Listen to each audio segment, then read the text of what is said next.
Assalamualaikum warahmatullahi wabarakatuh. Perkenalkan, nama saya Izatul Fitriyah. Di sini saya akan menjelaskan tentang uji normalitas.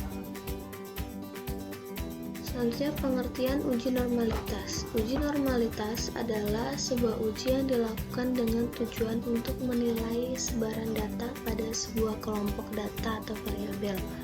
Apakah sebaran data tersebut berdistribusi normal atau tidak?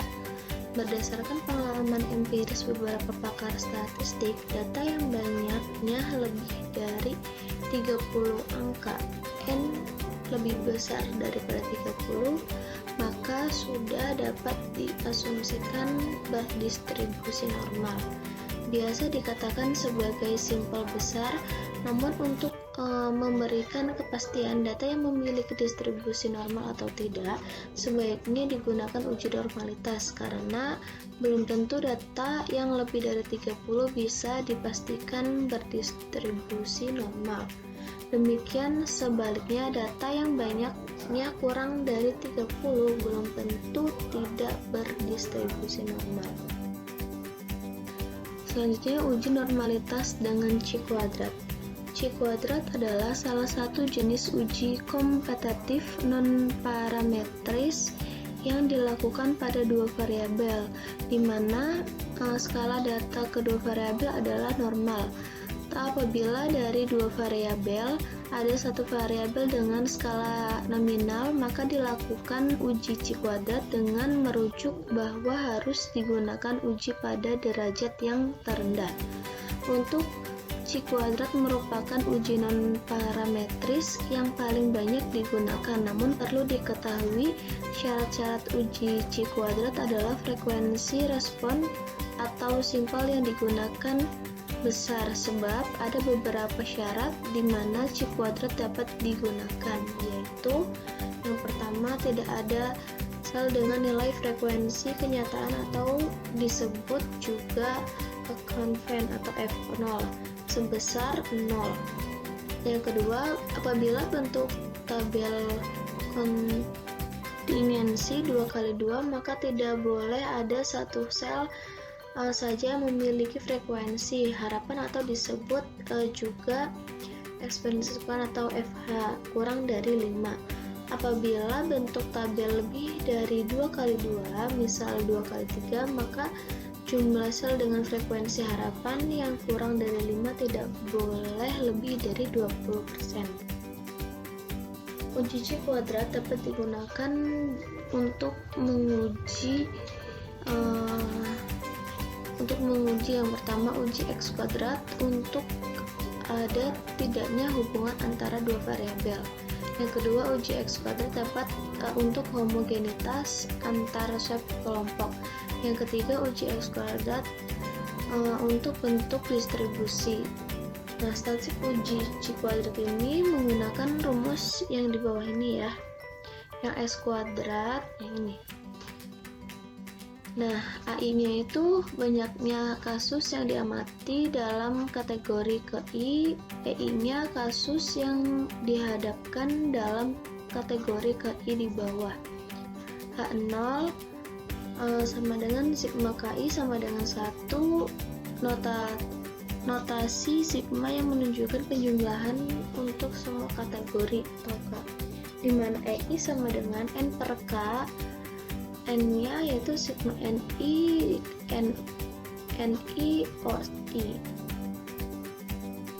Cari H0, sampel berasal dari populasi yang berdistribusi normal. H1, sampel tidak berasal dari populasi yang berdistribusi normal. Nah, yang kedua, alfanya sama dengan 0,05. Nah, statistik yang digunakan adalah yang seperti rumus yang tadi.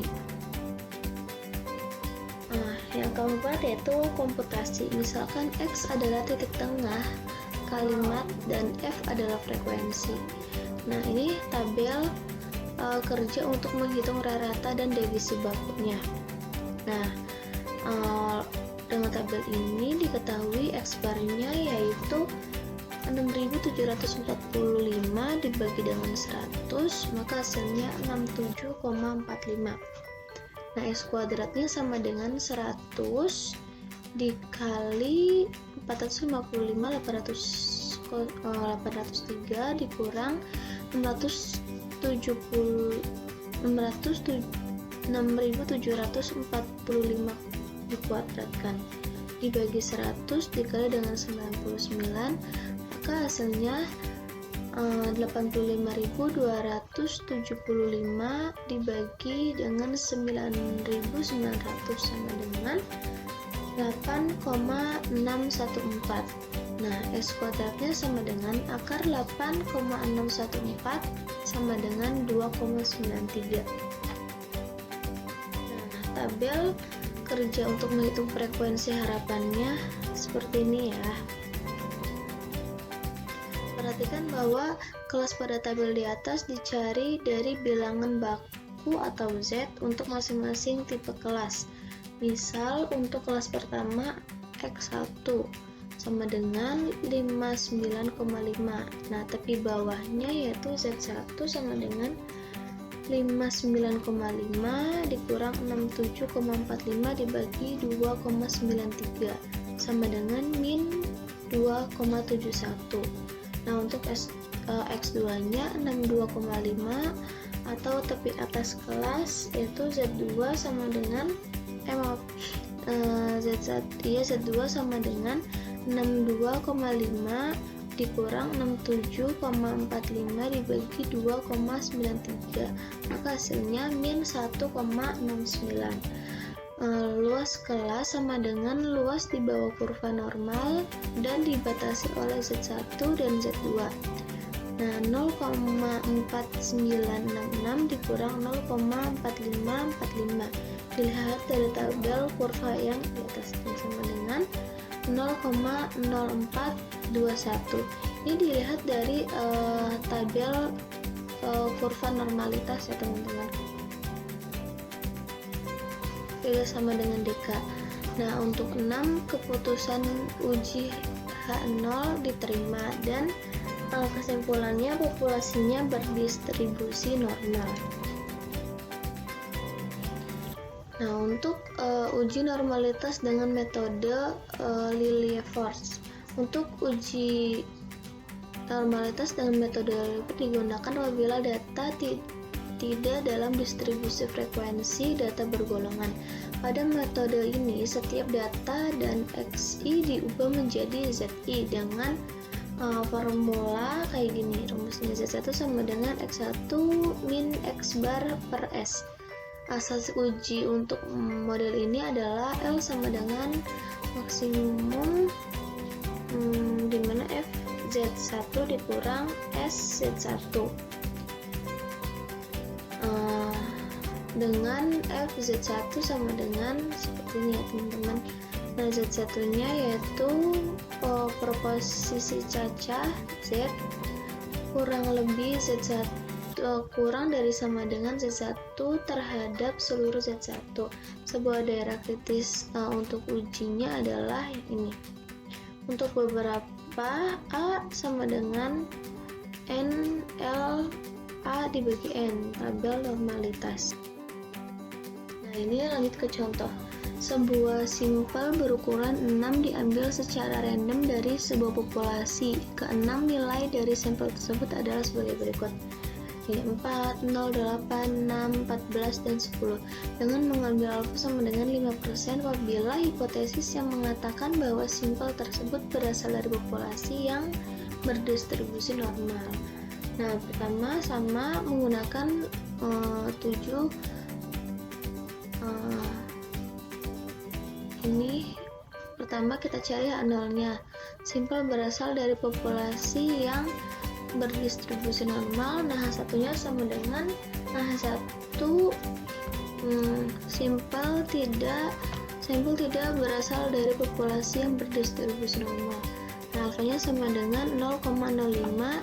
Statistik uji yang digunakan sama seperti yang rumus tadi. Nah, komputasi data dari di atas diperoleh sigma X sama dengan 45 dan sigma X kuadrat sama dengan 412, sehingga diperoleh X barnya 42 dibagi 6 sama dengan 7, dan S nya itu akar 6 dikali 412 min 42 kuadrat dibagi 6 dikali 5, maka hasilnya akar 708 dibagi 30 sama dengan 23,5 sama dengan 4,86. Nah, maka diperoleh tabel untuk mencari maksimumnya. Nah, ini tabelnya. Nah, untuk catatan pengisian kolom pertama, perhatikan bahwa F min 1,44 P sama dalam kurung Z kurang dari sama dengan min 1,44, maka 0,5 dikurang 0,4251. Nah, lihat dari tabel penatasnya yaitu 0,0745. Nah, S nya sama S buka kurung min 1,44 sama dengan 1/6 sama dengan 0,1667. Dari tabel di atas diperoleh L maksimalnya sama dengan 0,1009.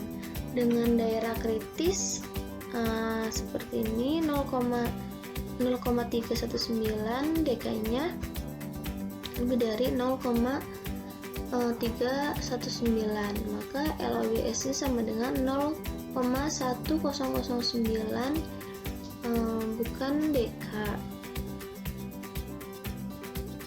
Pas DK. 6. Keputusan ujinya H0 diterima dan kesimpulannya simpel berasal dari populasi yang berdistribusi normal. Sekian, kurang lebihnya mohon maaf. Wassalamualaikum warahmatullahi wabarakatuh.